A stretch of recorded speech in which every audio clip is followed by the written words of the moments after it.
দর্শক, নিউজ 24 এর ইন্টারন্যাশনালের শুক্রবারের সাপ্তাহিক আয়োজন অন্যরকম সংবাদে আপনাদের সকলকে স্বাগত জানাচ্ছি। আপনাদের সাথে আছি আমি জান্নাতুল ফেরদৌস রুবা। গ্র্যান্ড মসজিদটি ইয়েমেনের সানায় অবস্থিত একটি প্রাচীন মসজিদ, আর রমজান মাসে এই মসজিদটির আধ্যাত্মিক ও শিক্ষামূলক তাৎপর্য আরও বাড়ে, কারণ পবিত্র এই মাসটিতে ধর্মীয় শিক্ষার আরও বৃহত্তর কেন্দ্র হয়ে ওঠে সানার প্রাচীন এই মসজিদটি। আরব উপদ্বীপের দক্ষিণ পশ্চিম দিকের একটি ভূখণ্ডের নাম ইয়েমেন। নির্মাণ ও স্থাপত্যে এক ঐতিহাসিক শহর দেশটির রাজধানী সানা। এই প্রাচীন নগরীতে রয়েছে বহু মসজিদ, তার মধ্যে সবচেয়ে আকর্ষণীয় ও প্রাচীন হল গ্র্যান্ড মসজিদ। প্রার্থনার স্থান হওয়ার পাশাপাশি অপূর্ব সুন্দর এই মসজিদটি শতাব্দীর পর শতাব্দী ধরে ইসলামী শিক্ষা ও ভক্তির আলোকবর্তিকা হিসেবে কাজ করে আসছে, হয়ে উঠেছে প্রাণবন্ত ধর্মীয় শিক্ষাদানের অন্যতম স্থান। যখন একজন ব্যক্তি বাইরে বাস্তব জীবনে সংকীর্ণ বোধ করেন এবং জীবনের উদ্বেগের ভারে নিজেকে ভারাক্রান্ত মনে করেন, তারা যখন গ্র্যান্ড মসজিদে আসেন তখন তারা সেই সমস্ত উদ্বেগ ভুলে যান। মসজিদের নান্দনিক স্থাপত্যশৈলী এবং সমৃদ্ধ ইতিহাস এর পবিত্র মর্যাদাকে যেন আরও বাড়িয়ে দিয়েছে। মসজিদটিতে 3টি অলংকারিক ফুলের নকশা রয়েছে, একটি ফাতেমীয় নকশা, একটি আব্বাসীয় জাফরি নকশা এবং একটি উমাইয়া নকশা, যা এর বৈচিত্র্যময় ইসলামী প্রভাব প্রদর্শন করে। জানা গেছে রাসূলুল্লাহ সাল্লাল্লাহু আলাইহি ওয়াসাল্লামের মক্কা বিজয়ের আগে এটি নির্মাণের নির্দেশ দিয়েছিলেন। সেই সময়ে ইসলামী দাওয়াতের কেন্দ্রবিন্দু ছিল এই মসজিদ।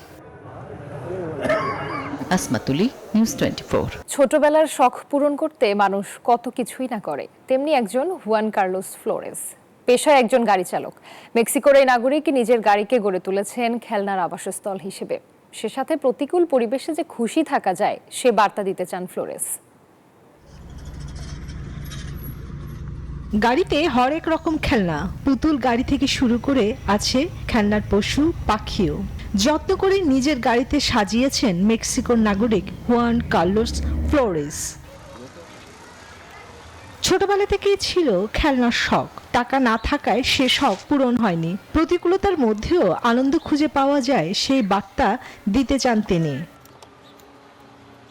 প্রাপ্তবয়স্ক হয়ে তিনি খেলনার প্রতি ভালোবাসার স্বপ্ন নিজেই পূরণ করেছেন। কেবল প্রদর্শনীর জন্য নয়, অপূর্ণ আকাঙ্ক্ষা পূরণ ফ্লোরেন্সের লক্ষ্য। আমার মার কাছে খেলনা কেনার টাকা ছিল না, সে কারণে ছোটবেলায় খুব বেশি খেলনা কেনা হয়নি। এখন বড় হয়েছি, টাকা আছে, অনেক খেলনা কিনতে পারি। ফ্লোরেসের এই ভিন্ন শখ বিস্মিত করে স্থানীয়দের, আর ছোটদের করে আকৃষ্ট। কার্লোসের গাড়িকে অপূর্ণ স্বপ্নের এক দৃঢ়তার প্রতীক হিসেবে দেখেন পথচারীরা। যারা নিজের স্বপ্ন পূরণ করতে পারেননি তাদের জন্য তিনি একটি উদাহরণ, কারণ অনেকেই আছেন যারা কিছু অর্জন করতে চায় যা তার সংগ্রাম ও দৃঢ়তার প্রতীক। যুক্তরাষ্ট্রে নির্মাণ শ্রমিক হিসেবে কাজ করতেন ফ্লোরেন্স, তবে সেখান থেকে তাকে ফেরত পাঠালে আসেন মেক্সিকোর জুয়ারেজে। বর্তমানে গাড়ি চালিয়েই রোজগার করেন। এই খেলনাগুলো তার জন্য এক ধরনের আশ্রয় হয়ে উঠেছে, যা তাকে অনিশ্চয়তার মাঝে অর্থবোধ খুঁজে নিতে সাহায্য করে। চন্দ্রা, নিউজ 24। এক রাতের মধ্যেই জাম্বিয়ার মানচিত্র থেকে বিলীন হয়ে গেল গোটা একটি নদী। শুনতে অবাক লাগলেও বাস্তবেই ঘটেছে এই ঘটনা। দেশটির বাণিজ্যিক নগরী কিতওয়ায় কপার খনির বাঁধ ভেঙে বিষাক্ত বর্জ্য ছড়িয়ে পড়ে কাফুয়ে নদীতে, আর তারপর নিমিষে শুকিয়ে যায় নদীর পানি। মার্কিন সংবাদ মাধ্যম এপির এক প্রতিবেদনে জানানো হয়েছে এ তথ্য। গেল 18 ফেব্রুয়ারি জাম্বিয়ার বাণিজ্যিক নগরী কিতওয়ায় চীনা মালিকানাধীন একটি কপার খনির ড্যাম ধসে পড়ে। এর পরপরই খনির পাশ দিয়ে বয়ে যাওয়া কাফুয়ে নদীতে প্রায় 50 মিলিয়ন লিটার এসিডযুক্ত বিষাক্ত বর্জ্য ও ভারী ধাতু মিশে যায়। রাতারাতি শুকিয়ে যায় নদীর পানি। কোনো কিছু বুঝে ওঠার আগেই ভয়াবহ সর্বনাশ হয়ে গেছে বলে জানান টেইলিং অ্যান্ড মাইন প্রকৌশলী হলিপলা। আধ ঘন্টার মাঝেই পুরো ড্যাম ধসে বিষাক্ত অ্যাসিড নদীর পানির সাথে মিশে যায়। ঘটনাটি ছিল একটা দুঃস্বপ্নের মতো। অবিশ্বাস্য এই ঘটনায় ব্যাপক ক্ষতিগ্রস্ত হয়েছেন নদী তীরবর্তী বাসিন্দারা। কৃষিকাজ, মাছ ধরার সাথে জড়িতদের পড়েছে মাথায় হাত। হাজার হাজার মৃত মাছ দূষণের ফলে ভেসে উঠেছে। ভুট্টা ও চীনা বাদামের ক্ষেত নষ্ট হয়েছে।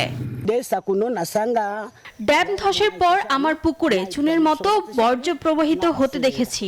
মরে ভেসে উঠেছে সব মাছ। অসহায়ভাবে দাঁড়িয়ে ভাবছিলাম আমার বিনিয়োগের এত টাকার কি হবে এখন। এই ঘটনাকে পরিবেশগত বিপর্যয় বললেন পরিবেশবিদ চিলেকুয়া মাম্বা। শুধু কৃষক জেলেরাই ক্ষতিগ্রস্ত হয়েছে তা নয়, বিভিন্ন বন্যপ্রাণীর জীবনও সংকটাপন্ন। ভয়াবহ এই প্রাকৃতিক দুর্যোগের পর ড্যামের ক্ষতিগ্রস্ত অংশ মেরামত করা হয়েছে। নদীটি থেকে ধরা মাছ বাসিন্দাদের না খাওয়ার পরামর্শ দিয়েছে দেশটির মৎস্য এবং প্রাণী সম্পদ বিভাগ। Desk report, news 24। 8 দিনের সফরে বের হলেও 286 দিন মহাকাশে কাটিয়ে পৃথিবীতে ফিরেছেন সুনিতা ও বচ। তবে মহাকাশ স্টেশনে অতিরিক্ত সময় কাটাতে হলেও অযথা কালক্ষেপণ করেননি তারা, বরং 400 কিলোমিটার ওপরে ভেসে থেকে মহাকাশ গবেষণা, রক্ষণাবেক্ষণ, মার্কিন নির্বাচনে ভোট দেওয়া এবং ক্রিসমাস উদযাপন সহ নানা কর্মকাণ্ডে ব্যস্ত সময় কাটিয়েছেন তারা। গেল বছরের জুনে 8 দিনের সফরে মহাকাশের উদ্দেশ্যে পাড়ি দিয়েছিলেন সুনিতারা। তবে মহাকাশযানে যান্ত্রিক ত্রুটি দেখা দেয় সেখানে আটকে পড়েন তারা। এরই জেরে 8 দিনের সফর দীর্ঘায়িত হয় 9 মাসে। In her blue flight suit and followed shortly behind by commander of Starliner. আন্তর্জাতিক মহাকাশ স্টেশনের অতিরিক্ত সময়টাকে ভালোভাবেই কাজে লাগিয়েছেন তারা। 59 বছর বয়সী সুনিতা এবং 62 বছর বয়সী বুজ দীর্ঘ সময় ধরে বিভিন্ন বৈজ্ঞানিক পরীক্ষা নিরীক্ষা ও স্টেশনের রক্ষণাবেক্ষণের কাজে ব্যস্ত ছিলেন। নভোচারীদের প্রতিদিন 16 বার সূর্যোদয় ও সূর্যাস্ত দেখার সুযোগও কাজে লাগিয়েছেন তারা। ওই সময়টাই পৃথিবীর বুকে তাকিয়ে ভাবনার জগতে ডুবেছিলেন সুনিতা ও বুজ। Soft landing and all the best. Don't worry. এখানেই শেষ নয়, মহাকাশ থেকে গত বছর যুক্তরাষ্ট্রের প্রেসিডেন্ট নির্বাচনেও ভোট দিয়েছেন সুনিতা, বোচ ও আরও 2 মার্কিন নভোচারী। একসাথে উদযাপন করেছেন ক্রিসমাস। এই নভোচারীরা বলছেন তাদের এই মহাকাশ যাত্রা শুধুমাত্র গবেষণার জন্যই নয়, বরং মানবজাতির ভবিষ্যৎ মহাকাশ অভিযানের জন্য গুরুত্বপূর্ণ অভিজ্ঞতা হিসেবে বিবেচিত হবে। আসমাতুলি, নিউজ 24। পার্সিয়ার নতুন বছর হিসেবে পরিচিত নওরোজের প্রস্তুতিতে ব্যস্ত ইরানিরা। বসন্তের প্রথম দিন এবং বিষুব সংক্রান্তি প্রস্তুতি উপলক্ষে ইরানি ক্যালেন্ডার অনুযায়ী উদযাপিত হয় এই উৎসব। কিন্তু উৎসবের এই আমেজ ম্লান করে দিচ্ছে যুদ্ধের শঙ্কা এবং অর্থনৈতিক সংকট। তবু ইরানের জনগণ আশাবাদী নতুন বছর নিয়ে। ইরানের রাজধানী তেহরানের বাজারে পার্সিয়ান নতুন বছর নওরোজের প্রস্তুতি চলছে পুরো দমে। রঙিন ফুল, শুকনো ফল আর ঐতিহ্যবাহী হাফ সিন উপকরণে সাজানো ভরপুর দোকানগুলো। উৎসবের খরচ জোগাতে হিমশিম খাচ্ছেন অনেকে। ক্রেতাদের চোখে মুখে স্পষ্ট উদ্বেগের ছাপ। বসন্তের প্রথম দিন ও স্থানীয় বিষুব সংক্রান্তির সূচনা। ইরানি ক্যালেন্ডার অনুযায়ী উদযাপিত হয় নওরোজ। জাতিসংঘের তথ্য অনুযায়ী বিশ্বের 30 কোটিরও বেশি মানুষ এই ঐতিহ্যবাহী উৎসব পালন করে থাকে। নওরোজ আমাদের ইরানিদের জন্য সত্যি অত্যন্ত মূল্যবান উৎসব। এর গুরুত্বপূর্ণ দিক হলো নতুন করে শুরু করার অনুভূতি। আমার মতে নওরোজের সুন্দর আনুষ্ঠানিকতা, ঐতিহ্য ও সংস্কৃতি প্রকৃত পরিচয় তুলে ধরে। কিন্তু উৎসবের আমেজ ম্লান করে দিয়েছে যুদ্ধের শঙ্কা এবং অর্থনৈতিক সংকট। তবুও সংকটের মাঝে নওরোজের ঐতিহ্য ধরে রাখতে চাইছেন ইরানিরা। নতুন বছর নতুন সম্ভাবনা নিয়ে আসবে এই আশাতেই চলছে নানা প্রস্তুতি।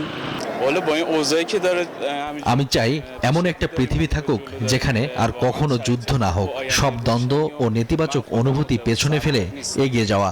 সত্যিই যুদ্ধ সবচেয়ে খারাপ জিনিস। ইরানের ঐতিহ্যবাহী ফার্সি নববর্ষ নওরোজ মূলত ভালকান, কৃষ্ণসাগর অববাহিকা, ককেশাস, মধ্য এশিয়া এবং মধ্যপ্রাচ্য সহ বিভিন্ন অঞ্চলে এই ধর্ম এবং উৎসব পালন হয়। 17 মার্চ থেকে টানা 13 দিন স্থায়ী হয় এই উৎসব। চন্দ্রা, নিউজ 24।